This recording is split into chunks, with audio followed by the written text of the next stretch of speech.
Good afternoon. Welcome to the biggest climate session at Davos, Averting a Climate Apocalypse. I'm Rebecca Blumenstein, Deputy Managing Editor of the New York Times. This has already been a momentous day, and this is a very critical discussion to have now.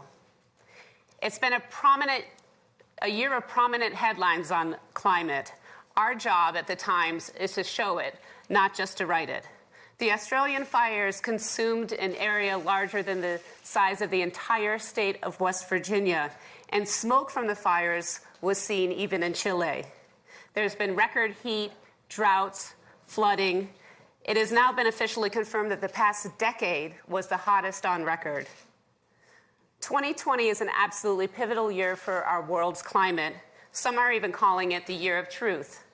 5 years after the Paris Accord, governments need to reset their goals, and businesses are finally and quickly talking about setting goals.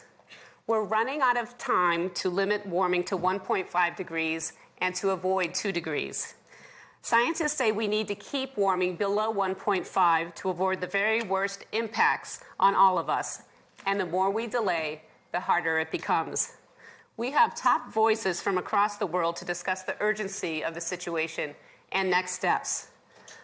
But we are going to start with some words from Greta Thunberg, who made headlines around the world last year by saying here at Davos that our house is on fire. I am so honored to welcome her to the stage.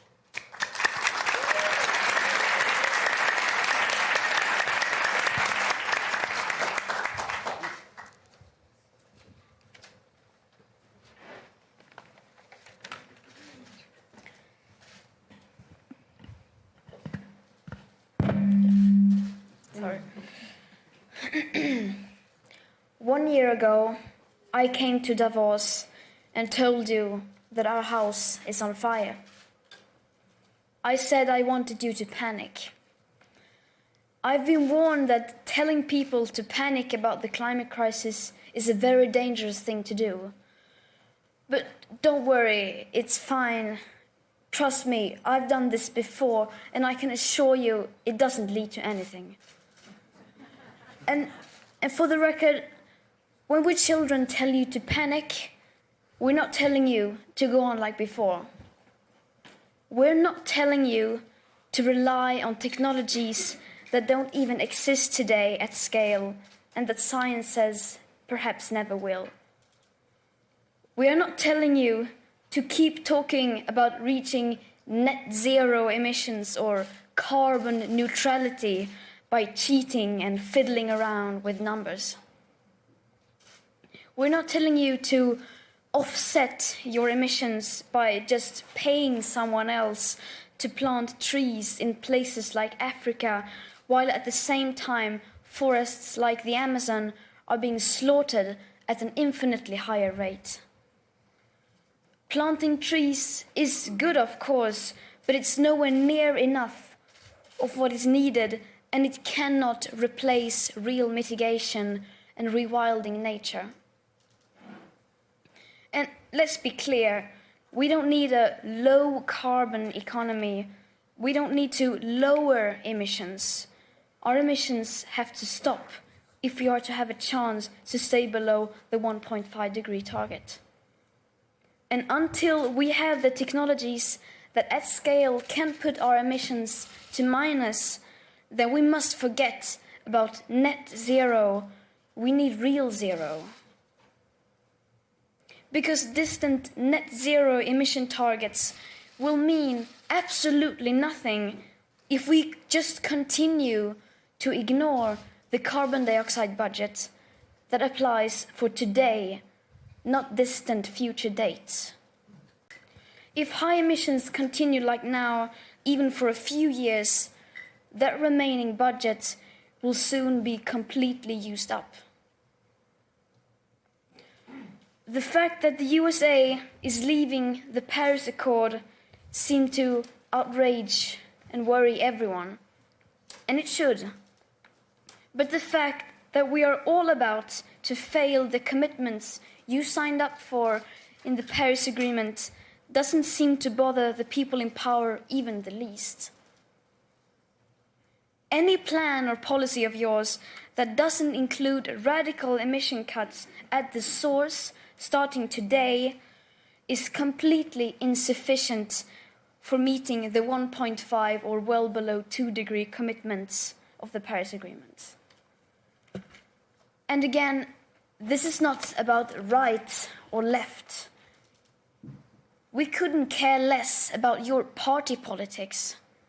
From a sustainability perspective, the right, the left, as well as the center have all failed.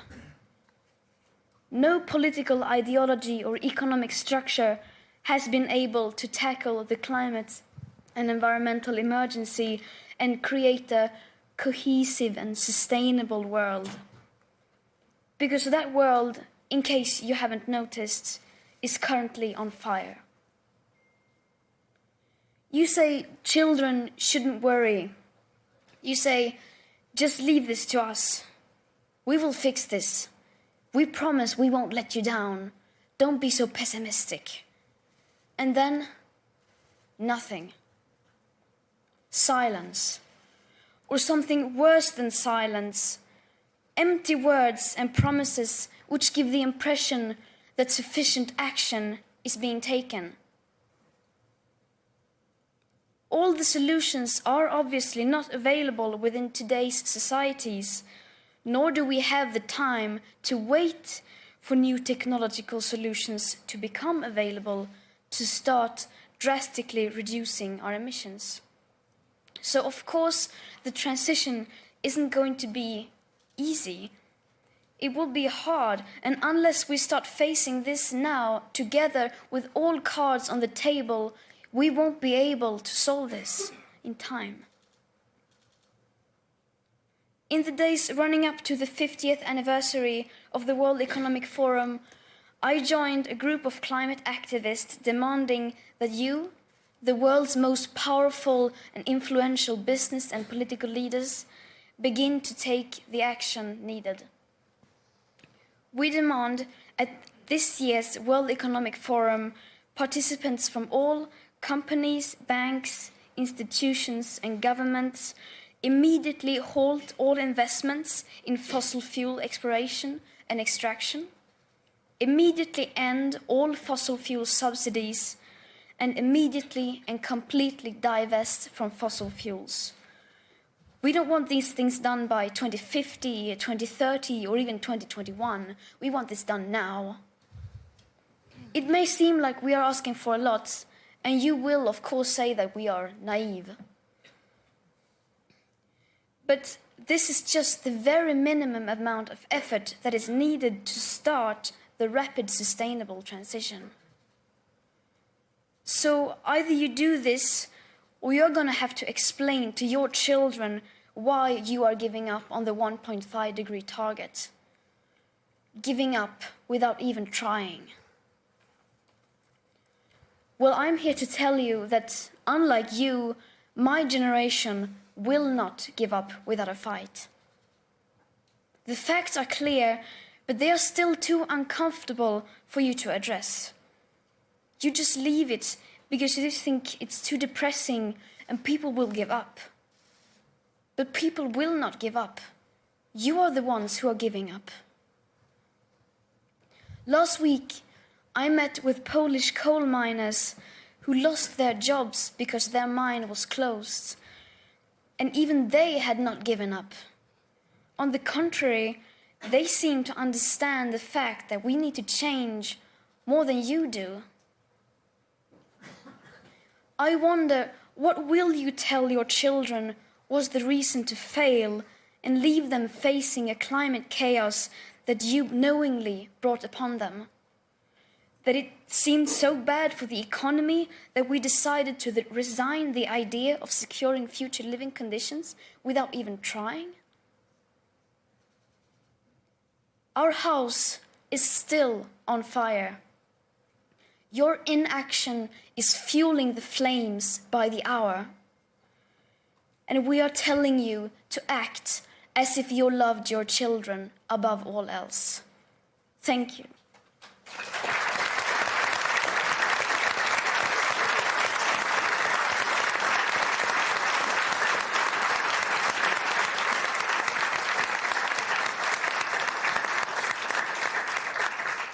Thank you, Greta, for those stirring and provocative words and for your leadership on this issue. I am going to start by asking our panelists a number of questions. We also want to open it up to you by the end of the session. And if you could please join us at wef.ch/vote.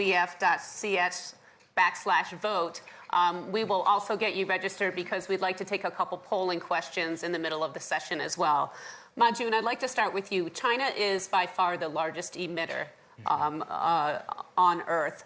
And what would your response be to Greta? What will it take for China to really emerge as a leader on this issue, even probably without the U.S.?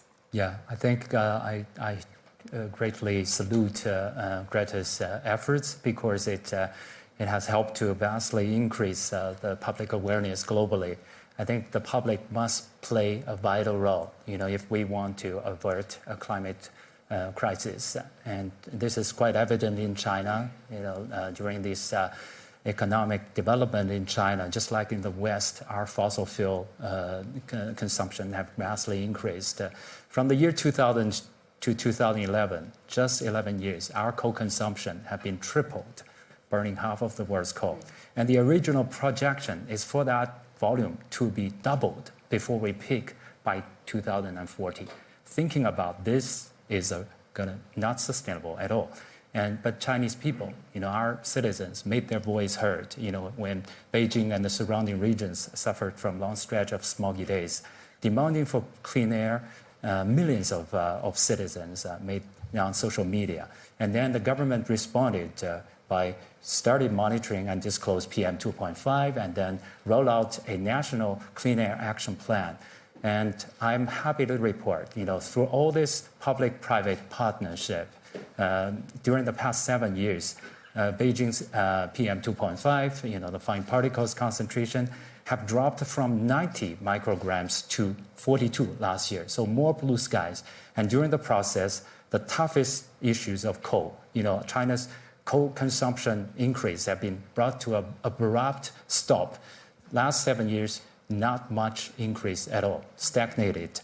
But that's not enough. Our mission have not been accomplished. We're still burning half of the world's coal, and we need to do more. But now, at this moment, we're facing the economic downturn locally, and globally, we're facing the trade war and also the withdrawal by the U.S. government from the Paris Agreement. All these are not helpful.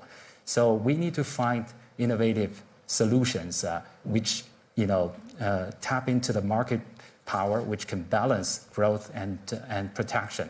But all this need people to join the efforts. So with that, I truly salute the efforts to raise public awareness. Mm-hmm. Oliver, you had Allianz, one of the world's largest insurers, and in September, along with the United Nations, launched a net zero alliance, which is basically encouraging managers and some of the biggest funds to reduce to be carbon neutral by 2050. And it feels, to Greta's point, why does it take so long? 2050 is 50 years from now. Yeah, it's a very good. It's not 50 years from now, but only 30, thankfully. But it's still too long. So I fully share the outrage. I have a 19-year-old daughter who is asking me the same question every day. We heard part of the answer just now, but I want to be a little bit more optimistic. We have to be between outrage and optimism. I cannot get up every morning and just be outraged. I have to run a large institution. That's the largest institutional investor in Europe, probably. We have to do something. So we're trying to connect the optimism and the outrage by doing stuff practically. And financial markets have been very weak in supporting, and investors very weak in supporting the transition. So I was personally in Paris 5 years ago, and I have to admit that I think we had much higher ambitions than what has been achieved. But I would like to point out a simple thing. It's the first time that business is leading and governments are behind. In the past, it was always governments demanding business to change business models, and then we had to adapt. Today, unfortunately, I believe that governments are behind the curve. Behind the curve, I can only speak for my home country. We always talk about the plans when we would get out of coal, but we're discussing dates, we're not discussing action. And what we are trying to do is put real action behind it. Now, you can debate the 250, but the reality is we started with $2.4 trillion committed to go net zero. We had nothing before. Probably by the end of the week, we will have more than doubled it. And once we're on the track we can talk about acceleration. But all of this, sorry to say, we need to move from outrage also to science. We need to do practical things to say, how do we actually address it? But I also will say, without proper support of the governments, particularly in the United States, in China and India, which is also planning to massively increase coal emissions, it will be futile. So we're going to do our job. We're going to exert the pressure that we can, and we work every day to make it faster. But there's a limit to what you can do. So just to repeat that, you're trying to get a doubling of the commitments this week at Davos by meeting with various investors. Yeah, and the key constituents group, and you can all help, is the sovereign wealth funds. The most amazing thing I found out over the last year, that we can convince very strong asset owners, CalPERS and others that have led the way in the United States, Pension Denmark and Scandinavia is always with us, our colleagues from AXA and others, we are committed. The most amazing thing is that the sovereign wealth funds, often by countries that have huge carbon issues, have not yet signed up. So we need to make sure, the Norwegians need to sign up, that make all the money with fossil, that we need to get the Japanese involved. By the way, Chinese government institution, their pension money can be invested, so we could mobilize trillions and trillions more into the right direction. And then I'm very happy to talk about acceleration. But first, they need to commit. And then we speed up. Hindu, you come from Chad, which is firsthand experiencing the impact of climate change, and you also serve on the board for the Tropical First Alliance. Can you talk about climate change and how it's affecting the people in Chad and really the enthusiasm and willingness for them to play a very big role in what needs to happen? Sure. Starting just by what Greta said, our house is burning. She said at the beginning and at the end. So for an indigenous peoples, when they say the forest is burning, it's not just like a language of expressions. It's our real home that's burning. Because indigenous peoples from all over the world, it can be from Chad, from Amazon, or from Indonesia, we are depending from these forests, who is our food, our medicine, who is our pharmacy, our educations. So for indigenous peoples in Chad, and especially my community who are pastoralists, cattle herders, is still nomadic. We are not depending from the end of the months. We are depending from the rainfall. And the climate impact, it's in our environment, in our social life. Our environment, when the rain become much and much shorter, with a heavy rain who can flood all our crops, or with a drought who can follow and dry up all our food. So that leads to the community to fight among themselves just to get the access of these resources that's shrinking. This is today. This is our reality. When forest is burning in Australia, in Amazon, it's forest that disappearing. But in my region, in Sahel, it's people that dying because of the climate change, losing them life, who do not think about the future. And that's also when people talk about 2050, for me, I'm like, really, seriously? By 2050, there's no solution for this planet. We need it now. So when the fight, you hear about the migrations, who become more and more. They migrate just to get to get access to the resources. And that's also what's happening the last months in Burkina Faso, in Mali, in Nigeria, and going on and on. The people who live in harmony among themselves, between pastoralists and farmers, now they are fighting.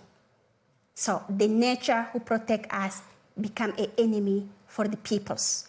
That's how we are experiencing it every day. And that changed the social life of man and women together, and we get more the impact is severe. So the action, I think it needs to happen now. And that's also why the Company Act is good. Chinese acting is good. But are we acting now? Are we acting for the real peoples? If we are doing it, yes. So don't talk about zero net by 2050. Talk about acceleration today. Change your policies, change your business, because for us, we are already getting mitigated and adapt. Let me tell you why very shortly. Because indigenous peoples around all the world, we have the wisdom. We are the most impacted, but we understand this nature. We develop the knowledge, we get adapt, and we know how to restore those forests who are burning. And look at the news in Guardian where they are saying the indigenous peoples of Australia, the two old women protecting them land because they know how to keep the fire away. It's the case of all indigenous peoples. A grandmother from Pacific, she knows where to get the crops after the hurricane to feed her family. As my uncle and auntie's cattle, when they move, they know how to restore the ecosystem. So business need us because we are the future. We are the solution as indigenous peoples. So you need to listen from us, learn from us, and get your business sustainable.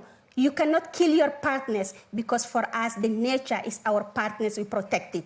And for you, you need to protect your business and listen to us. We help you to do that. Right.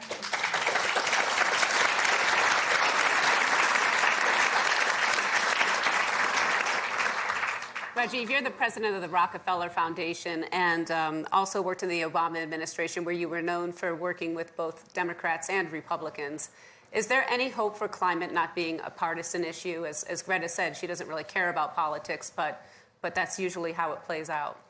I think there absolutely is. I'm so glad that Hindu just gave us that passionate description of how climate change affects people and lives today, right now, not in the future, not only in the future. And I think that's perhaps the key to getting out of a political debate about climate change and getting to practical solutions. I've had the experience of walking on farms in Ethiopia with famous climate deniers from the United States Congress. And when they talk to farmers who are growing food to feed their family, barely getting by, and they recall the past famines in Ethiopia and what that was like, and they hear these farmers say, every year it gets hotter, it gets drier, rainfall becomes more erratic, and we face a longer period of food insecurity on a regular and annual basis. You can't argue with that, and that's not about a debate. That's something that is the felt experience of hundreds of millions of people. And in fact, climate change today bears its brunt mostly on the bottom 2 billion people on the planet. And so our commitment to Paris, our commitment to be serious and urgent in taking actions to meet those targets is not just about protecting the future, it is also about protecting today people who rely on climate, environment, and those natural resources to survive and to thrive. At the Rockefeller Foundation, we support 15 million farmers in Africa with improved technology and financing, and we see every day practical solutions that should be free from political debate. We know that it's not future technologies, they're current crops and access to fertilizer and access to services that can help farmers move their communities out of food insecurity. We just, a few months ago, launched a $1 billion joint venture with Tata Power in India to bring renewable solar microgrid energy to communities that, frankly, the government says they're connected to electricity, but they're not. They get a few hours a day, and they can't grow their communities that way. We now, with solar technology and improved battery and storage solutions, can provide power at a lower cost, fully loaded, than any coal plant connected to a grid, connected to extension into those rural communities. It's a fallacy to believe that solving climate change has to trade off with the living standards and improved living aspirations of the world's 2 billion poorest people. And I think in that space, we ought to be able to find really practical bipartisan solutions that can solve both challenges, climate and poverty. But could I challenge that a bit? I know backstage we were talking, is it a fallacy to expect that people who don't have electricity yet are going to be able to not rely on fossil fuels? Is there like a little bit of a reality check that we need in terms of how we help those people? Yeah, I think those who have must carry their responsibility to those who have not. taking China as an example, you put it quite correct that we're by far the largest emitter in the world. This is a result of China being the factory of the world. Increasingly, we're manufacturing to meet our rising demand, but in the meantime, we're still manufacturing for many parts of the world. And all those exports carries a lot of embedded carbon and pollution. And 2007, we launched the Green Choice Initiative when we map out the factory's performance in China and found many of them are major suppliers to those global brands' day-to-day consumption. And during the past 10 years, many of them started responding, and they have started motivating thousands upon thousands to change behavior. Having said that, there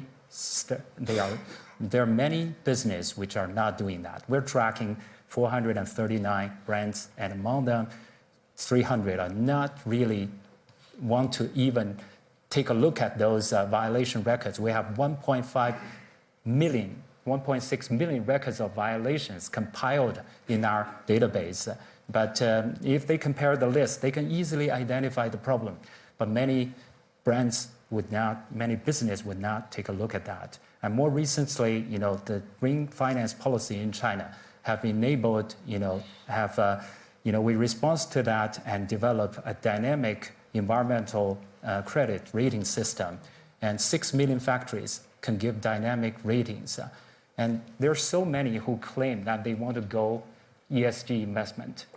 Many are making heavy investment in China. We checked some of the portfolio. They're not all clean.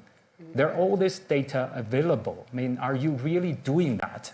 I mean, are all this So ESG there's a press investors? release saying they're ESG Yes, and they're doing something completely different. different. Many of them are not factoring in the so-called scope 3 carbon emission, meaning the supply chain. Supply chain usually account for 60, 70, sometimes 80% of the total carbon emission.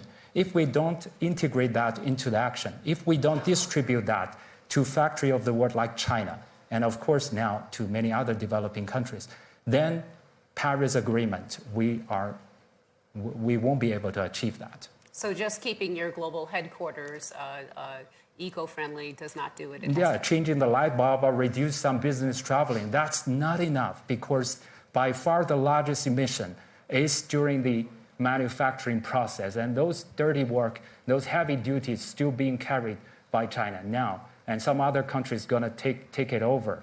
But this time we want to stop the migration of all this pollution. With all these new technologies available, China have done so much monitoring, install automatic monitoring on tens of thousands of major emitters. Now every hour, if you check our mobile app called the Blue Map, you can pull out thousands upon thousands of major factories' hourly disclosure data. We visualize by helping people to see whether they're in red or in blue. And there are major brands like Apple, like Dell, like Levi's, Adidas, H&M, the Target, Gap, they started tapping into that. But there are so many more which turn a blind eye because, So I would hope that the people, especially the younger generation, with all this enthusiasm, to pay more attention to the business, actual business action rather than their, just press release.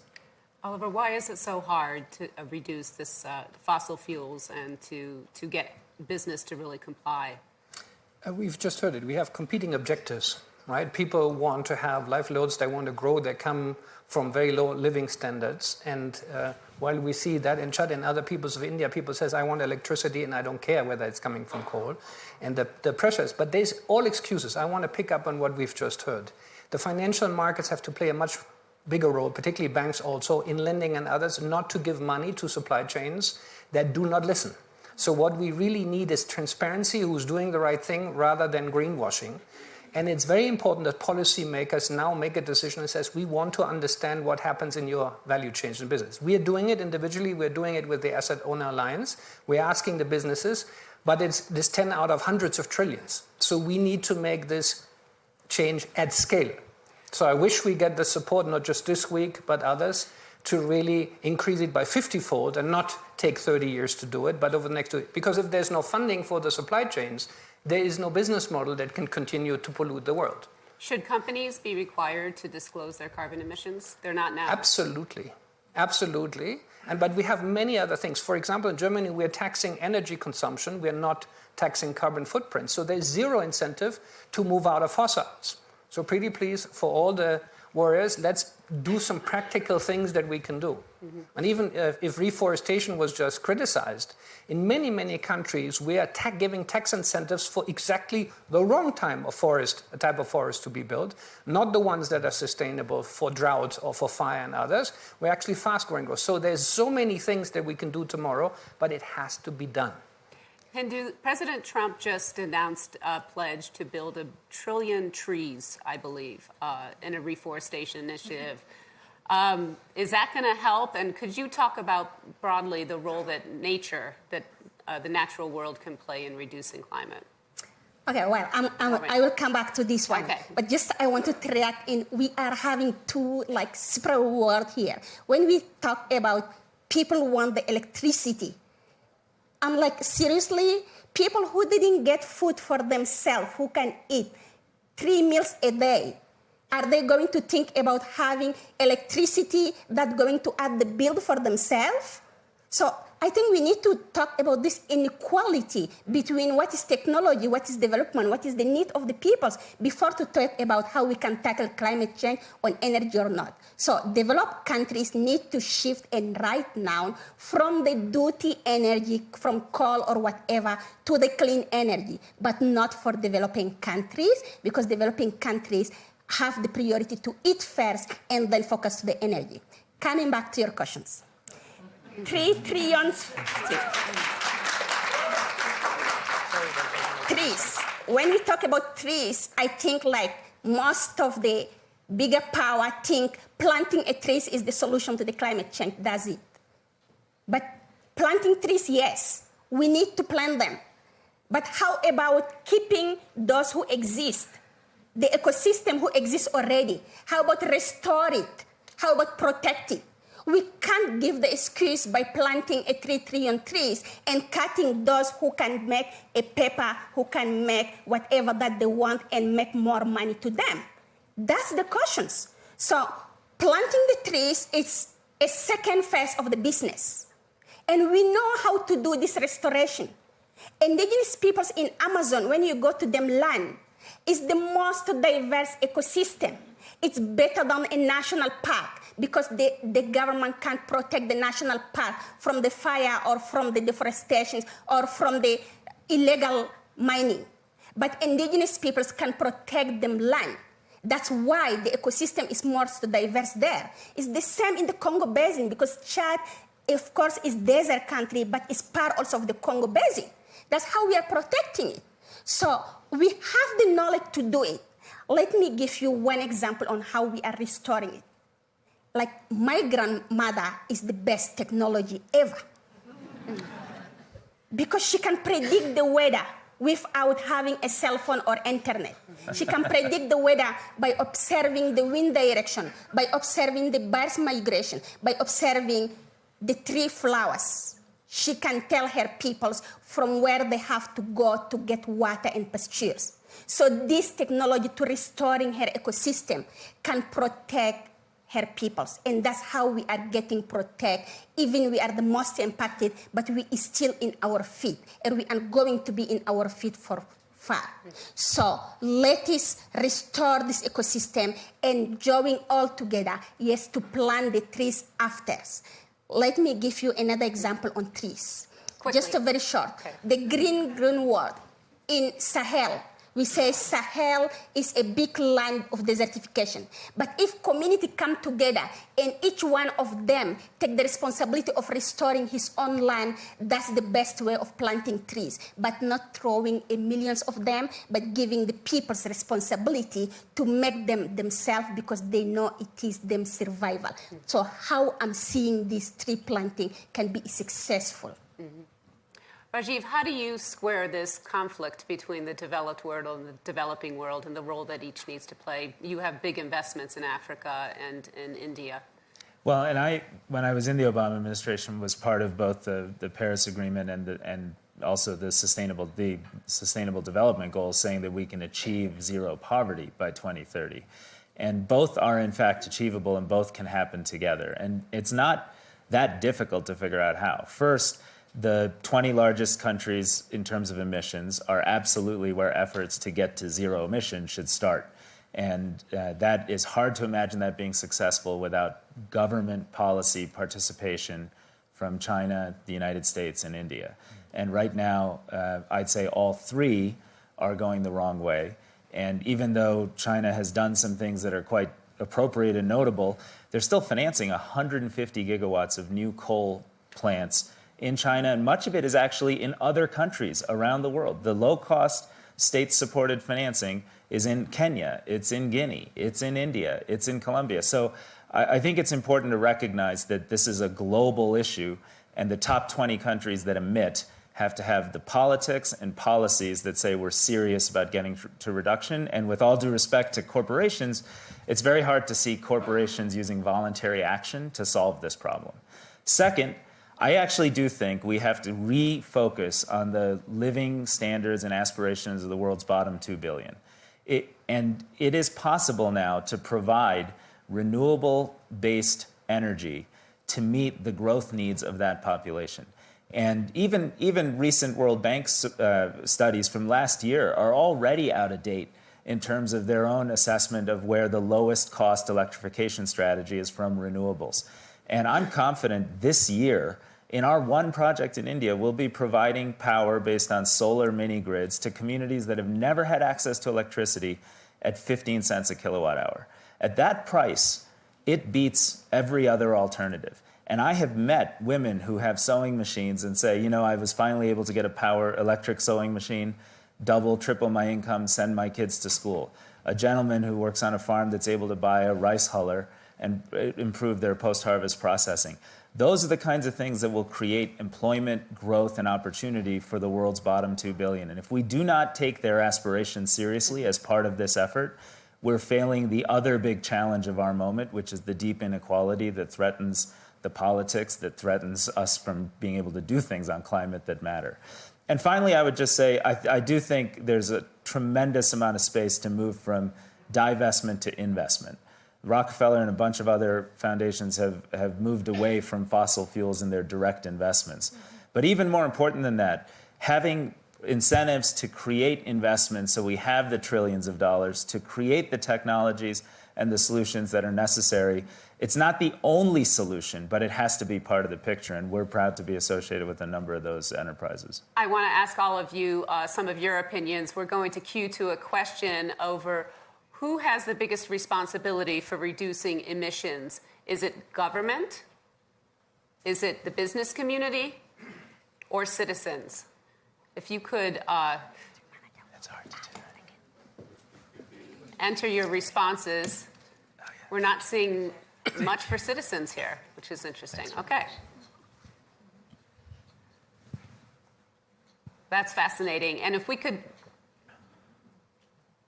So government seems to be in the pole position here, as many on the panel have said, of needing to play a bigger leadership role. Can we cue to one more question? How concerned are you that 2020 will pass and we haven't made the progress that we need? Somewhat concerned, alarmed, status quo is fine, not at all concerned. Wow. Okay. Well, Greta, you are getting through, that's for sure. We have a lot of questions that have come in, and our time is rapidly disappearing here. So Oliver, there's an interesting question about nuclear power here, and I think to all the panelists, Germany took a step back in nuclear power. Obviously with the Fukushima accident. What role does nuclear power play moving forward in terms of reducing climate warming? I'm not an expert on technology, so to say that up front. And unfortunately, a lot of these things are discussed without facts. So, by the way, one of the things that we're doing with Net Zero is to have what we call the Science-Based Target Initiatives driven by the United Nations. So we need the facts. There are many ways to bring nuclear into the picture with more modern technology. So we wouldn't exclude that. I would like to pick up one point that he has. The commercialization of new sources, sustainable sources of energy has happened much faster than we could all imagine. So not just divestment of fossil fuel, new fossil fuel, but putting a lot more assets behind new technologies and their scaling. Unfortunately, we have many of these examples, but we're not scaling fast enough. So where are the proper incentives? How do we scale that? So what I'm trying to pick up from Greta is, it is taking too long because we're having too many anecdotes, too many nice stories, and too little systematic planning and execution. We need to move from words to action. Majun, is there any way, I mean, the government of China obviously is very powerful. Your approach is to activate the private sector largely. Is that letting the government off the hook? Yeah, the government must play its role for sure. You know, the whole reason that we as an NGO can compile so much data is because the Chinese government, in response to the public demand for data, you know, started rolling out all this monitoring and data disclosure. And we also changed the legislation, making our supervision much tougher. So. But I do think that, contrary to what many people would think, you know, in China, if the government try to do something, it can do something. You know, there's also limit there. So the government also need people. You know, need the public need to send the clear message, and also the government also need the business to join their efforts, especially now. And now there's such a vast development of IT technology. I would definitely agree with Oliver. You know, I just recently met with our solar panel manufacturer.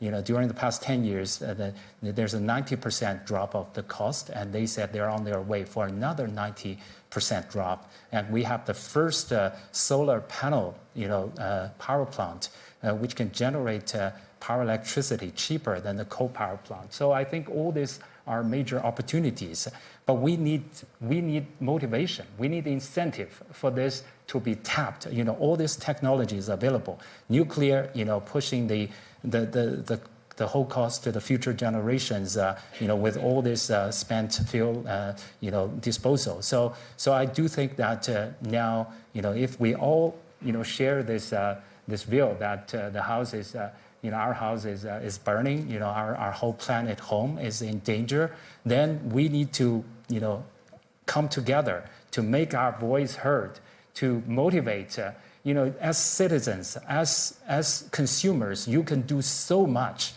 because the whole business would respond to that if you choose that you care. Changing your day-to-day behavior is important. But if we can play our role more smartly, tapping into all this new... Making the data more transparent. No technology, then we can scale up our efforts and achieve our target in a practical and much sooner way. In meeting Greta's challenge, I'd like to ask all of you, what is the single thing, if you were talking to a peer about today's panel, what is the single thing that you would recommend that we should do to avert a climate apocalypse? Anyone like to start? I can go. I think the single thing that I want, the emergency is now. It's not tomorrow. So the action needs to be now. Because what are we waiting for? Forest burning, food becoming difficult, but people dying. Nothing more for me than seeing the community that dying, who do not have future for tomorrow, then who cannot think about the next 50 coming years. So the action have to happen now, and Davos is a big opportunity, 50 years, so it's now time to open all our mind, our eyes, from business to the big politician leaders who are here, to take a radical step further, shift the economy to the clean one, and take the decisions to change all and every system to the sustainable one, to save them peoples, to save themselves, indigenous people saving ourselves with our knowledge. And it's the time to listen for us.